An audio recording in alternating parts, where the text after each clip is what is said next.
지난 3일 나토 정상회의 참석을 위해 영국을 방문 중인 트럼프는 기자들의 질문을 받았습니다. 주한미군 전부를 계속 주둔시키는 게 미국의 안보 이익에 부합한다고 보느냐는 취재진의 질문이었습니다.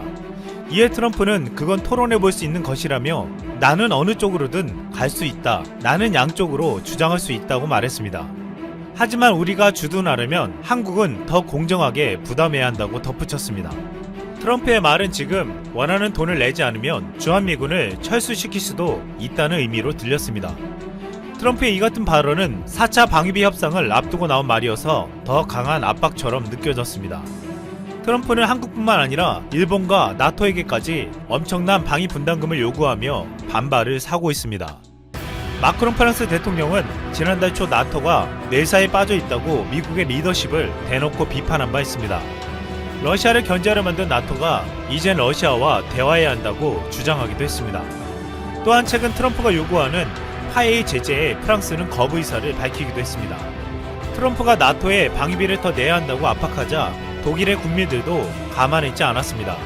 지난 3일 독일 여론조사기관 유고프가 실시한 조사에서 독일 시민 55%는 나토에서 미국이 없더라도 자체적으로 방어가 가능하다고 응답했습니다.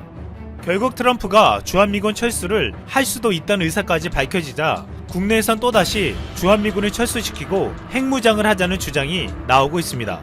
실제 오래전부터 우리 국민들의 핵무장에 대한 요구는 꾸준히 높았습니다. 한국갤럽이 2013년부터 2017년까지 4차례 조사한 여론조사에서 핵무장을 찬성하는 국민이 평균 60%였습니다. 한국은 지금 마음만 먹으면 핵무기를 쉽게 만들 수 있는 능력이 있다고 알려져 있습니다. 뉴욕타임즈는 미국 과학자연맹의 2015년 보고서를 인용하여 한국은 24개 원자로 제철의 물질에서 플루토늄을 추출하면 핵탄두 4,300개 이상을 제조할 수 있다고 보도한 바 있습니다. 만약 앞으로 미국이 주한미군을 철수시키고 한국을 더 이상 핵 위협에서 지켜주지 않는다면 우리도 중대한 결심을 하지 않을 수밖에 없다는 주장에 힘이 실리고 있습니다. 한국은 과거에 핵무기를 개발하려고 한 적이 있었습니다. 1972년 박정희 대통령이 핵 개발에 착수했다가 미국의 압력으로 결국 포기했다는 증거들이 나온 바 있습니다. 그 당시 박정희 대통령이 핵무기를 무리해서 추진하려 한 이유가 있었습니다. 베트남전에서 미국이 떠나는 것을 보았고 베트남 전쟁에서 패배한 미국은 이를 만회하려 중국과 긴장을 완화시키고 한국에서 주한미군을 감축시키려 한 것입니다. 당시 박정희 대통령은 한국도 언젠가는 미국에게 버림받을 게 아닌가라는 심한 배신감을 느꼈다고 알려져 있습니다.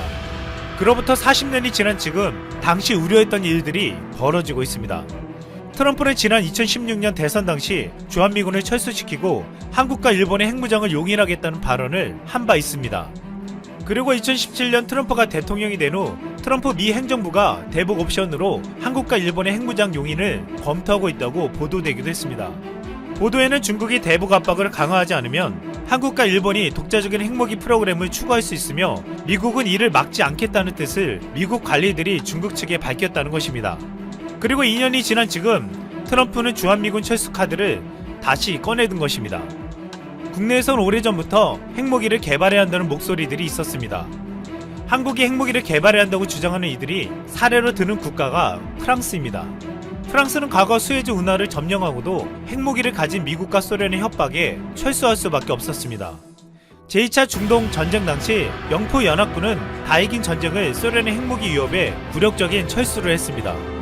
이에 영국이 미국의 지원 아래 핵 개발에 성공했고 프랑스도 핵 개발을 하려 했으나 미국과 영국이 이를 견제했습니다. 이는 프랑스 국민들의 분노를 일으켰고 프랑스에서는 진보와 보수를 가리지 않고 온 국민이 단결하여 조국의 핵무장을 응원했습니다. 결국 국방비의 25%를 투자하며 프랑스는 핵 개발에 성공하게 되었습니다. 많은 군사 전문가들은 만약 프랑스가 국제적 제재가 두려워서 핵 개발을 포기했더라면 지금 같은 위상과 발언권을 얻지 못했을 것이라고 말하고 있습니다. 하지만 우리가 핵무기를 개발한다면 감수해야 하는 장벽들이 너무나 큰 것이 사실입니다. 한국이 핵무기를 개발하는 즉시 전 세계가 한국을 제재하고 나설 수 있기 때문입니다. 특히 수출 지향적인 한국 경제에 치명적일 수 있습니다.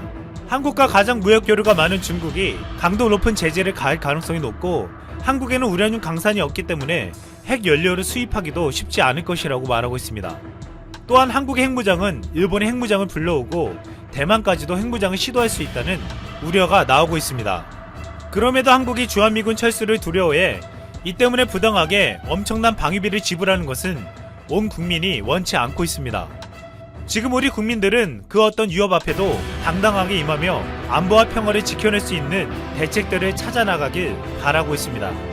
자, 일본 부자 순위 먼저 보실게요. 라쿠텐의 미키타니 히로시 회장이 재산 7조 원으로 5위, 산토리의 노부타다 사지 CEO가 13조 원의 재산을 보유해 4위, 키엔스를 설립한 다케미츠 타키자키가 재산 22조 원으로 3위, 2위는 여러분들도 아시다시피 일본에서 유일하게 비전 펀드를 통해 미래 산업에 대규모 투자를 하고 있는 소프트뱅크의 마사요시 손정희 회장으로 재산은 28조 원, 그리고 오늘의 주인공이 바로 야나이 타다시, 일본 부자 순위 1위로 재산은 30조 원을 돌파. 우리나라에서 돈이 가장 많은 이건희 회장보다 재산이 10조 원이나 더 많은 인물이죠. 야나이 타다시가 바로 한국 불매운동 영순위인 유니클로 브랜드를 보유한 일본의 패스트 리테일링 회장인데요. 최고 수익률 구독자 분이시라면 일본 불매운동으로 한국에서 유니클로가 1년에 얼마나 큰 손해를 보고 있는지 아실 겁니다. 이러니 일본 부자 1위인 야나이 타다시도 일본의 아베에 돌직구를 날릴 수밖에 없겠죠.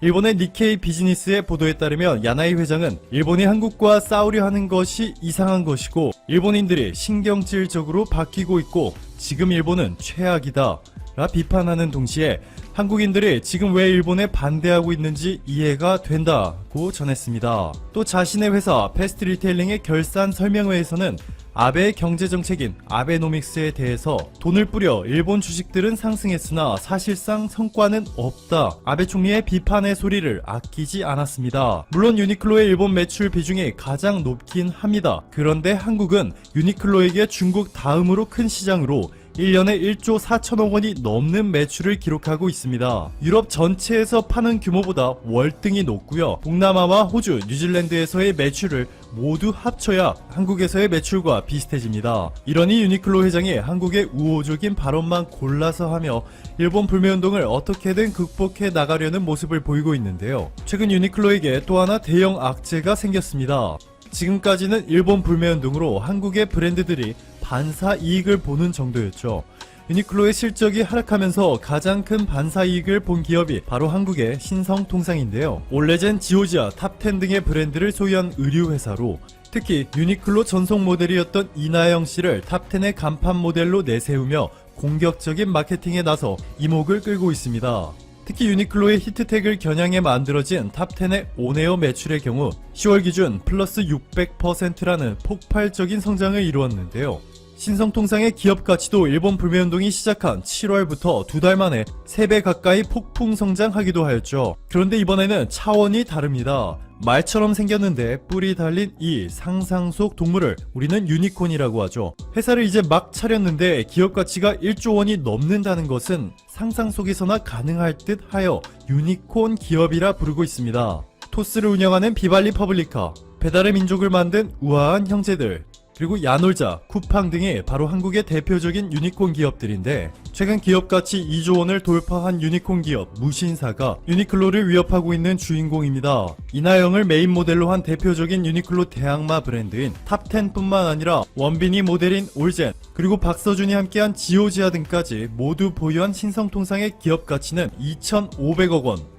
반면 무신사의 기업가치가 최근 2조 원을 돌파한 것으로 알려졌기 때문에 무려 8배 이상 큰 회사라는 것이죠. 이렇게 이미 규모가 커진 유니콘 기업이 혼자 유니클로와 싸우는 것이 아니라 소재 및 섬유 분야의 절대 강자인 한국의 대기업 효성과 단단히 손을 잡았습니다. 1992년 국내에서 최초로 스판덱스를 개발한 효성은 2010년에 18년 연속 세계 1위였던 미국의 스판덱스 전문기업 인비스타를 제치고 정상에 올랐고 하이어 코드도 세계 1위, 자산 총액이 13조 원이 넘는 효성이 유니클로가 더 이상 한국에서 발을 딛지 못하도록 제대로 팔을 걷고 나섰습니다. 우선 유니클로의 트레이드마크인 히트텍을 겨냥해 무신사와 손을 잡고 마이히트라는 상품을 출시하였습니다. 무신사의 마이히트를 보면 유니클로는 이제 짐 싸서 일본으로 돌아가도 돼 라고 말하는 듯 생겼는데요. 세탁이나 건조를 해도 발열 기능이 유지되고 함유되어 있는 미네랄 물질이 빛을 흡수해 열에너지로 바꿔주는 섬유인 것으로 전해졌습니다. 효성의 조현준 회장은 그동안에는 해외 업체가 한국에서 발열 내의 시장을 주도했지만 효성의 기술력이 진가를 발휘할 것이고 소재 강국 대한민국 건설의 한 축을 담당하겠다고 자신감을 내비쳤습니다. 지난 2010년에는 유니클로가 효성으로부터 체온을 낮춰주는 아스킨 소재를 공급받아 고객들의 폭발적인 반응을 얻어내며 대박 흥행을 기록한 바 있는데요. 이제는 이 소재의 절대 강자 효성을 유니클로가 적으로 두게 되어버린 것이죠. 한국의 효성 때문에 벌벌 떨고 있는 기업은 유니클로뿐만이 아닙니다. 철보다 강도는 10배나 강하고 탄성은 7배나 높은데 무게는 4분의 1밖에 되지 않는 꿈의 소재가 바로 탄소섬유죠. 이 탄소섬유는 방산, 우주, 항공 등에 사용되고 있기 때문에 전략 물자로 구분됩니다. 한국을 백색 국가로 제외한 일본이 지구상에 존재하는 모든 생색이란 생색은 전부 끌어다 모아 한국에 시비를 걸고 있습니다. 일본의 도레이라는 회사가 탄소섬유 세계 시장 점유율 40%로 1위를 기록 중에 있기 때문인데요. 이 분야에서도 효성이 단일 규모로는 세계 최대인 24,000톤에 달하는 탄소섬유 신규 생산 라인에 투자하기로 하였습니다. 방위산업뿐만 아니라 자동차, 아파트 등 철이 사용되는 모든 곳에 적용될 수 있는 만큼 잠재 시장 가치가 상상을 초월합니다. 일본의 수출 규제가 시작된 이후 문재인 대통령이 효성을 찾아 정부도 효성의 담대한 도전과 과감한 실행을 위해 적극적으로 뒷받침할 것 이라며 적극적인 지지 의사를 전한 이유이기도 하죠. 현재 탄소섬유 세계 1위인 일본의 도레이가 효성을 진짜 무서워하는 이유는 최근 효성이 애플보다 3배로 잘 버는 세계 1위 회사 사우디의 아람코와 지금 보시는 것처럼 탄소섬유 공장의 신규 설립뿐만 아니라 기술 개발 등 전체적인 협력 체제를 갖추자는 내용의 양해각서까지 체결하였기 때문이죠.